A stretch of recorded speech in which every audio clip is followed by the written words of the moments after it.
we're here to stand in solidarity with them in their struggle for Indigenous rights. So I'd just like to start off with an acknowledgement of the country. I begin today by acknowledging Te Waiōhua, the traditional custodians of the land on which we gather today. In solidarity with our Indigenous mob, we acknowledge the traditional custodians of country throughout Australia and their connections to land, sea and community.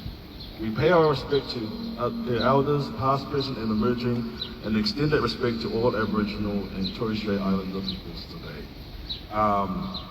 So one of the things that's very challenging with Aboriginal solidarity here in Aotearoa is the fact that, according to the 2018 census, there is only 795 Aboriginal and Torres Strait Islander people in Aotearoa, compared to the 170,000 Maori in Australia and the 330,000 tangata moana. So that's over 500,000 tangata moana in Australia, compared to under 800 here in Aotearoa. With these solidarity events, it is very important to have the voices of the people that you are standing in solidarity with. And thank you to Ruth. She put me in contact with Jess, an Aboriginal person. And so, unfortunately, Jess couldn't make it today. They have a movement, so their movement is very restricted, but they were kind enough to make a statement, which I will say, which I'll share with you on their behalf. So yes.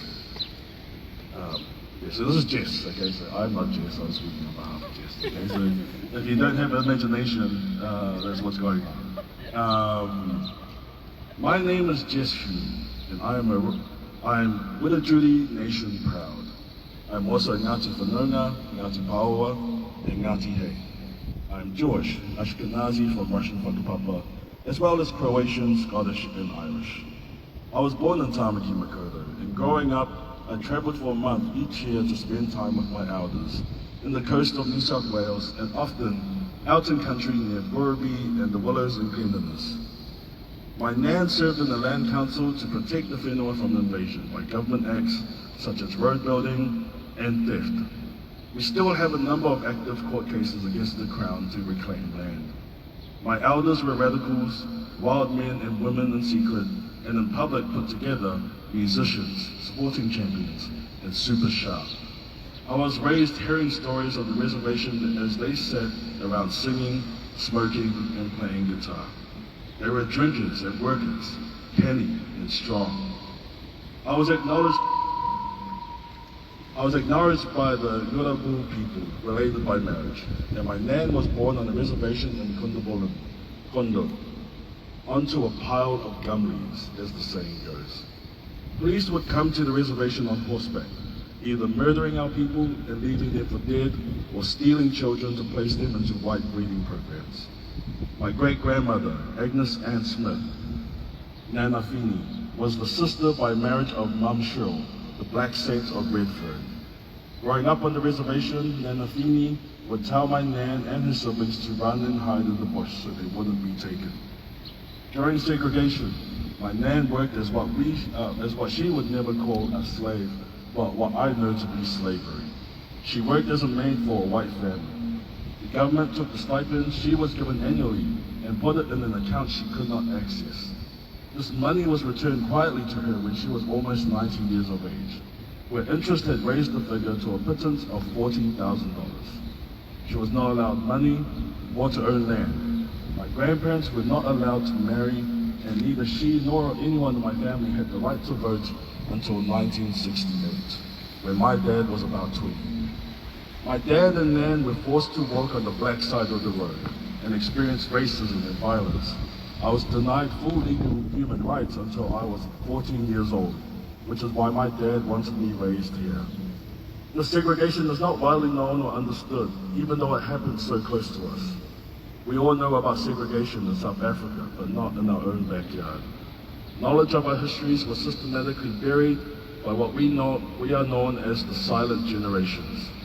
Post-war generations who were compliant and did not talk about hard times, and this great forgetting was achieved by wiping our histories out of the mouths of teachers and historians.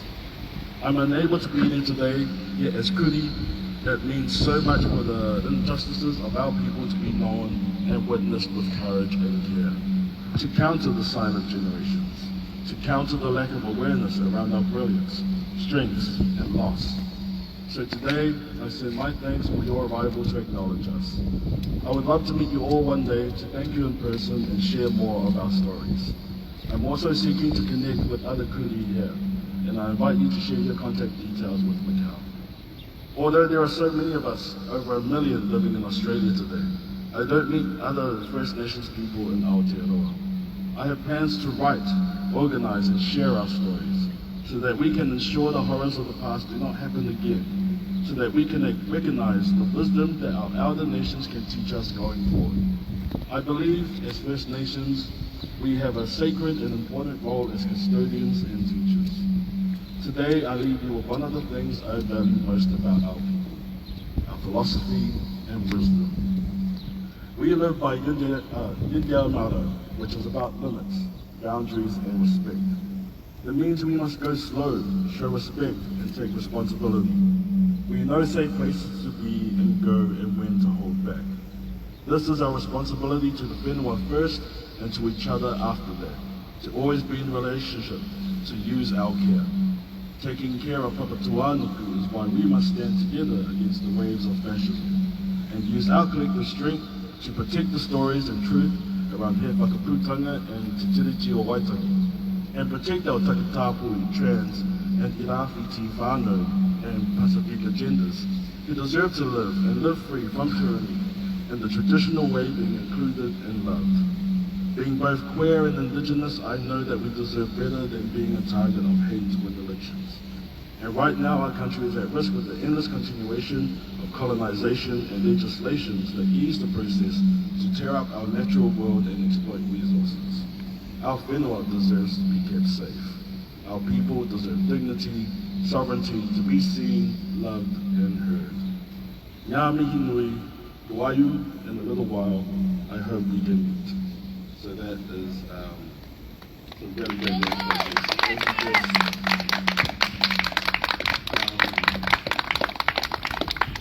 Yeah, so Jess, going forward, maybe several times this year, is wanting to hold some wānanga to be able to share their story. Truth telling is a big thing when it comes to our indigenous people in so-called Australia.